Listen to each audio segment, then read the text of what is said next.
Hey, Dios les bendiga, mis hermanos.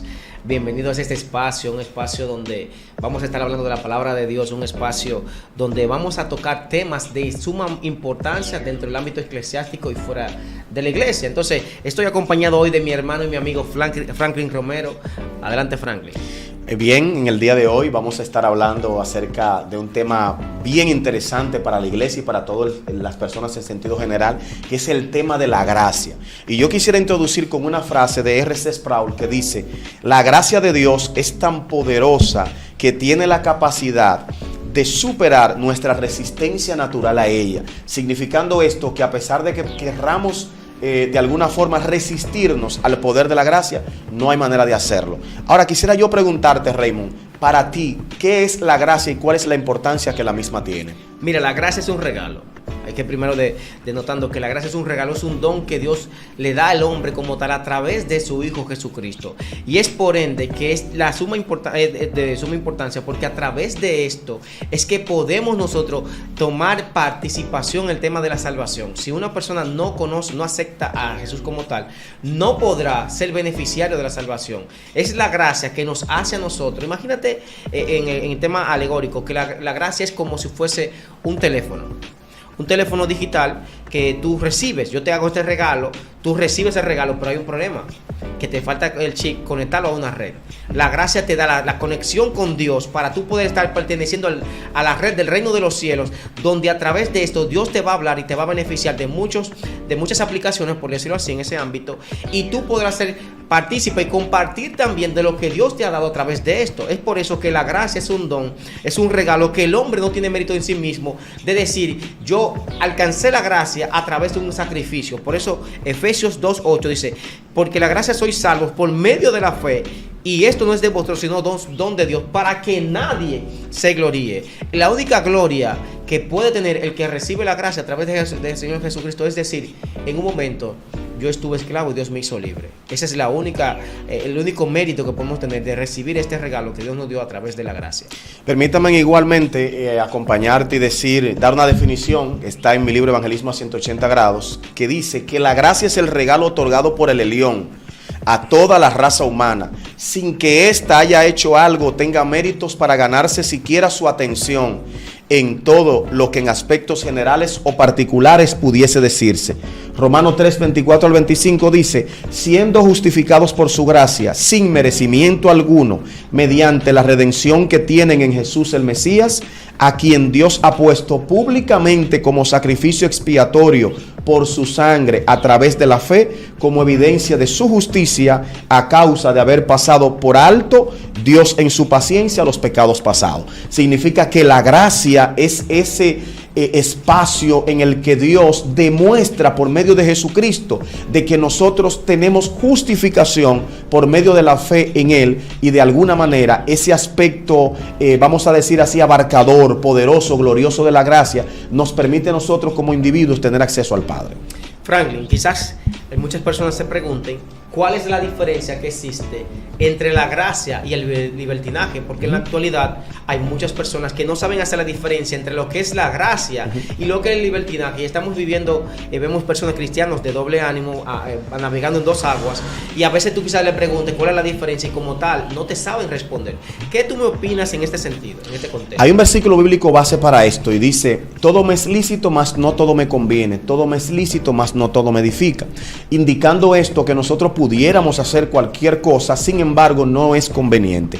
En ese sentido, la gracia no es una libertad para pecar. La gracia no es una libertad para yo hacer lo que quiera. La gracia es el regalo que el Padre nos hace sin merecimiento alguno, y que nosotros debemos reconocerlo y valorarlo, aceptando a Jesucristo como Salvador, para que por medio de esa gracia la salvación llegue a cada uno de nosotros. Por ejemplo, 2 de Timoteo 1:9 dice: quien nos salvó y nos llamó con llamamiento santo, no conforme a nuestras obras, sino según su propósito y la gracia que nos fue dada en Jesús el Mesías, antes de los tiempos eternos. Dios preparó la gracia antes de que nosotros tuviésemos siquiera la idea de que vendríamos al mundo, indicando esto, que el Padre se nos adelantó, pero no es por nuestras obras, no es por nuestros méritos. Por lo tanto, tenemos que cuidar la forma, tenemos que cuidar lo que hacemos, para que una gracia que es un regalo no se convierta en algo que realmente termine condenándonos. Así mismo, mira, Gálatas Gálatas dice 5:1, estad pues firmes en la libertad con que Cristo los libertó, os los hizo libre, y no estáis otra vez sujetos al yugo de la esclavitud. Uno de los mayores problemas de por qué hay personas que confunden la gracia con el libertinaje, o de gracia terminan en libertinaje, es porque muchas personas no reconocen lo primero de donde Dios lo sacó. Dios le enfatizaba en el Antiguo Testamento, muchas veces le enfatizó a David, recuerda de dónde yo te saqué. Sí. Uno de los mayores problemas es que mucha gente, Dios los hace libres, pero quieren seguir familiarizados o vinculados al mundo, vinculados a un grupo social que de una forma u otra te va encaminando hacia la esclavitud que tú tenías. Pongamos el ejemplo de que por alguna razón, hipotéticamente, que no fue mi caso, pero poner el ejemplo, Dios me hizo libre del alcohol. Pero yo comienzo a frecuentar el mismo tipo de personas, el mismo ambiente donde yo estaba. ¿Qué va a pasar conmigo? Lo que va a acontecer conmigo es que yo voy a tener una recaída en este contexto, en este sentido, y voy a volver ¿a qué? A caer en lo mismo. Quizás tú me sentías firme, quizás yo me sentía que tenía todas las fuerzas para poder seguir adelante, pero como tú estás vinculándote, relacionándote con el mismo tipo de personas, bajo los mismos efectos quizás del ambiente que tú estás, de una forma u otra te van a hacer a ti caer en la misma situación. En Marcos 8 habla de que Jesús tomó un ciego, lo sacó y le dijo, sal, lo saca de la aldea, le pone el lodo en los ojos y le dice, vete y no vuelvas más a esa aldea. Pero ¿por qué Jesús enfatiza esto? Porque el lugar donde él estaba, donde él se encontraba, bajo la condición en que él estaba, era lo que lo mantenía durante todo este tiempo ciego.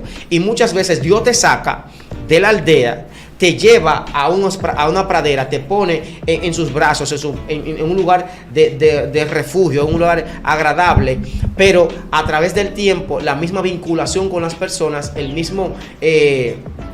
la misma empatía que tenemos, porque nos aceptamos al Señor, nos venimos a los pies de Cristo, pero no de la noche a la mañana cambiamos todo nuestro vínculo, nuestro círculo. Pero a través de esto, ese círculo que te está rodeando, te está llevando, encaminándote al pecado. Por eso decías ahorita, no todo me es lícito, no todo lo que yo hago no me conviene. Entonces por eso tengo que ser cuidadoso, incluso hasta en el momento y con las personas que yo me rodeo, para poder estar firme en la libertad con la que Cristo me hizo libre. Sí.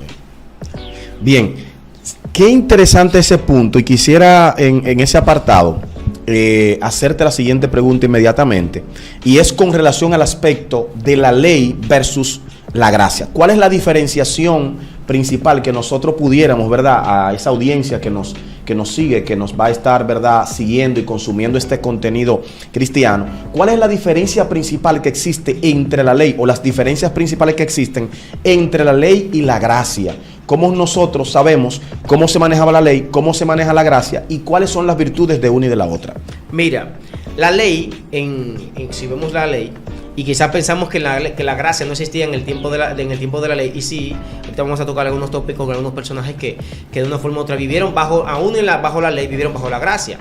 ¿Qué pasa? La ley simplemente te llevaba a tú redimir tu pecado, o sea, a tú trabajar anualmente para el perdón de tus pecados, pero era a través de un hombre. Tenía que el sumo sacerdote hacer el sacrificio, llevar a hacer el procedimiento como tal, para que tú puedas, a través de ese sacrificio anual.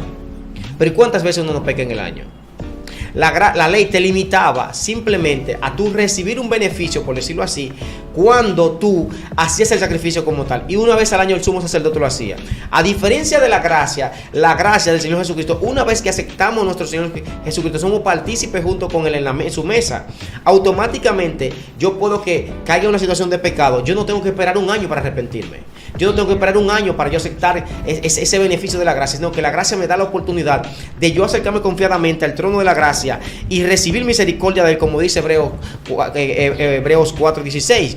Ya yo me puedo acercar confiadamente, ya no tengo que hacer un procedimiento para yo poder recibir algo, sino que directamente yo puedo ir directamente a donde Dios. Para mí, la ley te conectaba con el hombre que iba a hacer el sacrificio, sumo sacerdote, para llevarte al perdón del pecado por ese año, mientras que Jesús consumó todo esto en un solo sacrificio, y además tenemos que entrar confiadamente al trono de la gracia, recibir misericordia cuando aceptamos al Señor Jesucristo, y esto es lo que nos hace libre en su libertad. Romanos 5:13 dice algo bien interesante tocante a la ley. Dice, es cierto, la gente ya pecaba aún antes de que se entregara la ley, pero no se le tomaba en cuenta como pecado porque todavía no existía ley para violar. La ley viene para regular, para de alguna forma juzgar el pecado que el ser humano hacía. Por esa razón, realmente nosotros encontramos esos aspectos, pero la ley, desde el punto de vista dogmático que se manejaba, era ineficiente. ¿Por qué? Porque nadie podía ser perfecto. ¿Qué es lo que hace Jesús? Que Jesús, a través del sacrificio que Él hace, nos hace perfectos. No por nuestras obras, no por nuestros méritos, sino por medio de esa gracia que Él manifiesta, muriendo en la posición en la que nosotros deberíamos de morir. Por eso, para mí, la diferenciación básica entre la ley y la gracia es que la ley era pasajera. La gracia siempre ha existido y continuará existiendo. Ahora bien, realmente nosotros tenemos que valorar en su justa dimensión el contexto de gracia y entonces abrazarlo, reconociendo a Jesucristo como nuestro Señor, como nuestro Salvador, como el sacrificio eterno que se ha hecho para romper con ese velo y nosotros entonces ahora entrar a ese lugar santísimo a ofrecer sacrificio delante de nuestro Padre Celestial y que nosotros seamos hallados santos delante de Él. Entonces, realmente la gracia viene a prolongar y a manifestar la esencia real de la ley, porque sin ley ningún pueblo se puede manejar sin ley. Siempre hay parámetros, siempre hay elementos dogmáticos, siempre hay elementos judiciales, pero la gracia lo que hace es que te da la oportunidad de que cuando tú te equivoques te puedas redimir. La ley no permitía la redención. La ley no permitía que tú fueses reposicionado en el lugar o en la posición, valga la redundancia, que tú te encontrabas antes. La gracia sí lo permite. La gracia permite que alguien que está colgado junto con Jesús pueda ser salvo. La gracia permite que alguien que ha sido pecador toda su vida, y la gente dice, ¿cómo alguien siendo pecador toda su vida ahora acepta a Jesucristo y es salvo? Claro, es salvo. Él quizás va a pagar por los pecados que ha cometido, porque tiene que pagarlo, ¿verdad? Pero realmente la gracia se encarga de abrazarlo de la mejor manera posible. En ese sentido, Raymond, diría yo que cuando nosotros vemos el contexto, ley y gracia, nosotros como creyentes no deberíamos restar importancia a la ley, porque sin ley no habría gracia. Exacto. Y sin gracia tampoco habría ley. Nosotros lo que tenemos que entender es que estamos en un tiempo en el que tenemos que comprender esos aspectos. Ahora bien, ¿cómo pudiéramos nosotros como creyentes o aquellos que no son creyentes que también van a consumir este contenido de realmente abrazar la gracia como el Padre nos pide? A través, empezando por Jesucristo. O sea, cuando alguien de una forma u otra decide, vivimos bajo la gracia. Correcto. Todos vivimos bajo la gracia. El sol sale para justos y pecadores. Cada día Dios nos regala un nuevo amanecer. Estamos recibiendo de su gracia. Porque yo no puedo prolongar ni siquiera un segundo de mi vida. Automáticamente Dios me está regalando de su gracia y su favor. Que no todos reciban al Señor Jesucristo como tal en su corazón y quieran ir en pos de Él, no lo exime de que no reciban parte de la gracia. Lo que no te hace es partícipe como tal en todo el aspecto que tiene que ver el tema de la salvación. Pero cada día el sol sale para ricos y pobres. Recordemos algo, quien convence de pecado, ¿quién es? El Espíritu Santo. Pero cuando una persona que estaba en su delito y su pecado es reconciliado con Dios, ¿qué está operando allí? Está operando la gracia de Dios. Porque Dios en su infinita misericordia le envía a alguien que le manifiesta su gracia y esa gracia impacta su corazón y esa gente entra al reino de los cielos. Es posible que tuviera la gracia anteriormente y la gracia esté fluyendo a través de él en un aspecto, por decirlo así como tal. No el contexto de salvación. No el contexto de salvación, sino el contexto de que recibió su gracia, su favor, su misericordia y que cada día está viendo la luz, un nuevo amanecer. Dios te está prolongando los días para que tú tengas un encuentro directamente con Él. Pero ¿qué pasa? A veces pensamos que la gracia es simplemente para un grupo de personas determinadas, no, la gracia es para todo el mundo. De hecho, vemos la gracia manifestarse en el tiempo de la ley. Y quizás usted se pregunte ¿cómo? Si vemos cuando David peca con Betsabé, ¿qué tiempo duró David para que se manifestara ese pecado? La ley establecía que automáticamente la gente fue encontrado en pecado, era automáticamente que tenía que morir en el acto. Pero David tuvo gracia. Dios en su gracia y su misericordia le prolonga todavía 1 año y pico para poder juzgarlo en ese sentido. ¿Cuál es el problema de la gracia? Que Dios te permite y te va dando pautas y te dando chance, como uno dice, te chancea durante un tiempo prolongado. Pero cuando viene la sentencia, es más dura que la ley. Que tuviese cobrado directamente. Sí. Y no que pasara como también para mí Saúl vivió un tiempo de la gracia. Dentro de sus 40 años de reinado, 2 años fueron buenos, después 38 malos. ¿Por qué? Duró 38 años siendo malo. y Dios no lo juzgó de una vez, sino que al final se le acumuló.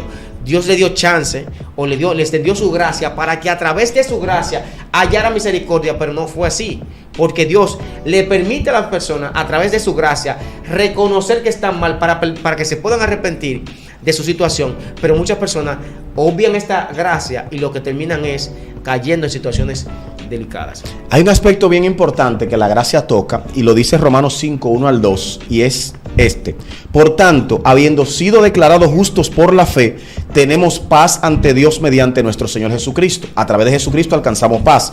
Pero quiero centrarme en esto, por medio de quien también hemos obtenido derecho de entrada a esta gracia en la cual estamos firmes y nos gloriamos en la esperanza de la gloria de Dios. La gracia da esperanza. Lo que nosotros no teníamos con la ley, lo conseguimos con la gracia. La gente cuando tenía que ir a hacer un sacrificio estaba atormentado. Si no ofrezco un sacrificio digno, un sacrificio de acuerdo al nivel que yo debo de ofrecerlo, alcanzaré misericordia, alcanzaré gracia. Pero por medio de esta manifestación, a través de Jesucristo nuestro Señor y Salvador, como el mediador de un nuevo pacto, el sumo sacerdote, que no tiene relación con el pecado y que está sentado a la majestad de Dios, como dice el libro de los Hebreos, ¿verdad que sí? Entonces nosotros tenemos esperanza, porque lo que Él ha hecho es propiciarnos a nosotros la esperanza de que podemos caer, pero nos podemos levantar. Por eso la Biblia dice, y como bien tú decías ahorita, la gracia siempre ha existido. Si 7 veces cayera el justo 7 veces, eso es gracia. Si tú ofendes a tu hermano, lo que tienes que hacer es perdonarlo, eso es gracia. Si tú te caes, ¿qué es lo que tienes que hacer? Levantarte, eso es gracia. Si tú estabas en el lodo cenagoso, el Señor te sacó de ahí, te colocó sobre peña y puso aparte de eso un cántico nuevo en tu corazón, te dio alabanza para que tú cantaras, eso es gracia. Entonces nosotros tenemos, hermanos oyentes, que valorar la gracia de nuestro Padre. No son nuestros méritos, no es lo que nosotros hemos hecho, es lo que Él primero planificó desde antes de la fundación del mundo. Segundo, lo habló en Génesis capítulo 3 versículo 15, cuando le dijo a la mujer, realmente tu simiente será herida en el calcañar, en el tobillo, en el talón, pero ella va a herir a la serpiente en la cabeza, hablando acerca de Jesucristo. Y cuando Job también dijo, ciertamente, verdad, mi Redentor vive y aún del polvo de la tierra se levantará. Todo eso son elementos que anuncian la gracia manifestada por medio del Mesías. E Isaías dice, como cordero fue llevado al matadero, pero como oveja en medio de sus trasquiladores enmudeció, no abrió su boca para ser sacrificado por nosotros. Cuánta gracia, cuánto amor, cuánta magnificencia el Padre ha manifestado por medio de Jesucristo su Hijo para cada uno de nosotros. Franklin, quizás hay personas que se pregunten, en la actualidad yo me siento desgraciado, es que no tengo gracia. ¿En qué sentido? Es posible que hay personas que se sientan ahora mismo caídos, que no tengan fuerza para levantarse, que han decidido tirar la toalla porque sienten que es demasiado grande lo que están cargando. ¿Qué tú le podrías recomendar a ese tipo de personas que sienten que aún tienen en sus debilidades, que sienten que tienen situaciones, temas que tratar en su vida, que tienen que fortalecerse, que tienen que tratar de cómo emprender y levantar el vuelo para seguir avanzando en el Evangelio? Si tú lo decías ahorita, hay un versículo base para eso. Acerquémonos confiadamente al trono de la gracia para que alcancemos el oportuno socorro. ¿Por qué el oportuno socorro? Porque hay veces que cuando queremos acercarnos al Señor ya el tiempo pasó.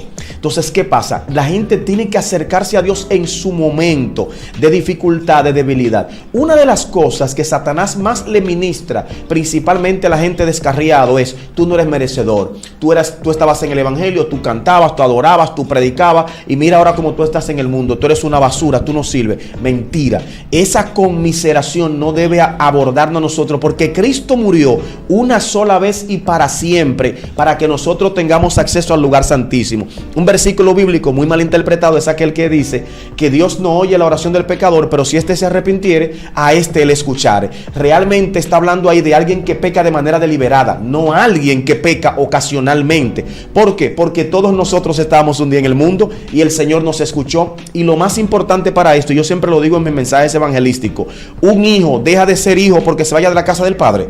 Un hijo deja de ser hijo porque se vaya para Estados Unidos y tenga 30 años sin ver al padre. Cuando le hagan la prueba de ADN se van a dar cuenta que el 99.9% de sus genes pertenecen a ese hombre o pertenecen a esa mujer. Usted es hijo aunque se vaya para donde se vaya. El hijo pródigo, lo único que se hizo fue que se le agregó un apellido, pródigo, pero siguió siendo hijo. Y cuando regresó a la casa, el padre lo recibió mejor de como se había ido. Así que si tú estás en esa situación, si te encuentras en un momento de ese tipo, acércate confiadamente, que hay un solo mediador entre Dios y los hombres que no te va a rechazar y que está esperando que tú vuelvas a sus brazos. Así es, 2 Corintios 12:9 dice: pero me dijo, bástate mi gracia, pues mi poder se perfecciona en tus debilidades. En tus debilidades Dios se perfecciona, en tus debilidades Dios utiliza esa debilidad para que tú crezcas, te desarrolles y puedas ayudar a otros que realmente estén en esa situación. Porque a veces creemos que somos super siervos. No, todos los hombres, tanto como Moisés como David, siempre lo vemos en el Salón de la Fama del cielo. Pero esos hombres y mujeres de Dios también tenían situaciones como tú y como yo. A veces los ponemos en un pedestal tan alto que creemos que eran sobrehumanos. No, Moisés tenía esas situaciones, David tenía esas situaciones como tú y como yo. ¿Cuál es la diferencia entre ellos y nosotros? Que ellos decidieron levantarse en medio de su debilidad. Que su debilidad no fue una limitante para seguir y cumplir el propósito por el cual Dios fue llamado para ellos. Que tus limitaciones, que tu debilidad en la actualidad no sea la piedra de tropiezo que te impida acercarte confiadamente al trono de la gracia. Acércate confiadamente al trono de la gracia, reconociendo primero que necesitas ayuda, que es el primer paso, reconocer que necesito ayuda. El segundo paso es acercarme confiadamente. ¿Por qué?